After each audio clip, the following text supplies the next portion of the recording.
একজন যুবকের কথা মহান আল্লাহ তাআলা বলেছেন।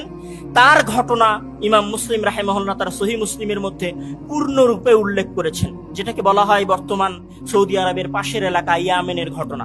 এখানে একজন যুবক ছিল, যেই যুবক একজন লোকের কাছে, আমি সংক্ষিপ্তভাবে বলছি, একজন যুবক ছিল যেই যুবক একজন লোকের কাছে দ্বীনের জ্ঞান অর্জন করে। দ্বীনের জ্ঞান অর্জন করার পরে সে আরো কিছু মানুষের মাঝে দ্বীনের প্রচার করে। এইটা তৎকালীন বাদশাহ জানতে পারে যে এখানে কিছু মানুষ আছে যারা আমাকে রব না মেনে আরেকজনকে রব মানছে। তখন ওই যুবককে বাদশাহ ডেকে পাঠায় এবং ওই যুবককে হত্যা করার জন্য বাদশাহ নির্দেশ দেয় যে এই যুবককে তোমরা হত্যা করো। তখন তারা তাকে পাহাড়ের উপরে নিয়ে যায়। পাহাড়ের উপরে নিয়ে গিয়ে তাকে ফেলে দেওয়ার চেষ্টা করে, কিন্তু পাহাড় ঝাঁকুনি দিয়ে তাদেরকে ফেলে দেয়। যুবক নিরাপদে বাদশার কাছে ফিরে আসে। বাদশাহ আবার ওই যুবককে হত্যা করার জন্য পাঠায় যে যাও, একে নিয়ে যাও, নদীতে ডুবিয়ে মারো। নদীতে নিয়ে যাওয়া হয়, বাদশার লোকগুলো নদীতে ডুবে যায়, সে আবার ফিরে আসে। বাদশাহ আবার তাকে দেখে বলে, কি ব্যাপার, তোমাকে আমি পাহাড় থেকে ফেলে হত্যা করার চেষ্টা করেছি, তুমি তো মারা গেলে না। নদীতে হত্যা করার চেষ্টা করলাম, তুমি তো মারা গেলে না। তখন ছেলেটা বলছে, না, তুমি আমাকে এইভাবে মারতে পারবা না যতক্ষণ না আমি নিজে চাইবো। তুমি যদি আমাকে মারতে চাও তাহলে আমাকে একটা মাঠের মধ্যে নিয়ে যাও এবং সমাজের সকল মানুষকে একত্রিত করো এবং আমাকে খেজুর গাছের সাথে ঝুলাও। সরাসরি বুখারী মুসলিম শরীফের হাদিসে এসেছে, বাদশাহ তার সকল মানুষদেরকে, সাধারণ জনগণকে একত্রিত করলো। ওই ছেলেকে খেজুর গাছের সাথে ঝুলানো হলো।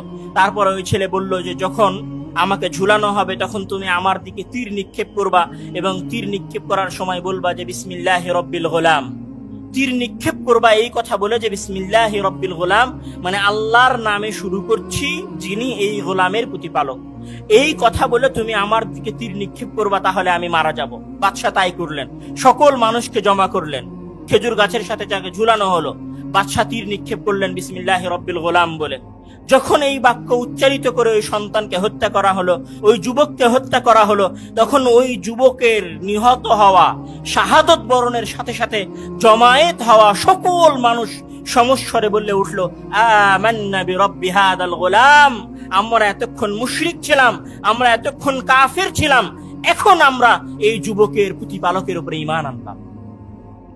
একজন যুবক মারা গেল, জীবন দিয়ে দিল, কিন্তু তার জীবনের বিনিময়ে পুরো একটা সমাজ ঈমান এনে ফেললো। কেমন ঈমান?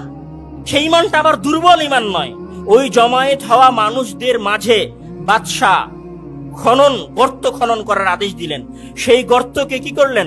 আগুন দিয়ে জ্বালালেন, পূর্ণ করলেন এবং তাদেরকে উদ্দেশ্য করে বললেন, তোমরা যদি ঈমান থেকে না ফিরে আসো তাহলে আমি তোমাদেরকে এই খন্দকের মধ্যে, এই গর্তের মধ্যে নিক্ষেপ করব। কি সেকেন্ডের মধ্যে ওই হত্যার দৃশ্য থেকে কি এমন শক্ত ঈমান ওই লোকগুলোর মধ্যে তৈরি হলো যে তাদের সবাইকে এক এক করে আগুনের মধ্যে নিক্ষেপ করা হলো, কিন্তু কেউ আগুনের ভয়ে তাদের ঈমান থেকে ফিরে গেল না।